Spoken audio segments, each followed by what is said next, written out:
langsung aja kita cobain guys.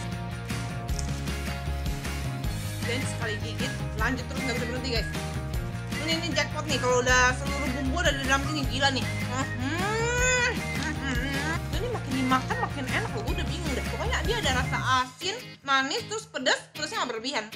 Dan dia bukan yang bagian kayak kerupuk yang kerupuk daun jeruk, bukan ya. Dia ini tipenya yang bener-bener yang Sumatera yang wanginya wangi ebi banget guys. Pokoknya kalau cobain, memang nih awalnya tuh gue rasain kayak agak plain karena minyaknya tuh semua di bawah guys. Tuh lu lihat sendiri minyaknya tuh. Jadi lu kalau sebelum makan ini, menurut gue sih mendingan lu langsung di shake dulu sih, lebih seru makannya. Jadi biar berasa juga. Jadi karena gue makin ke bawah nih makin gila, ini rasa makin nampol, enak nih. Jangan lupa like dan subscribe. Sampai jumpa guys di Kulon berikutnya ya.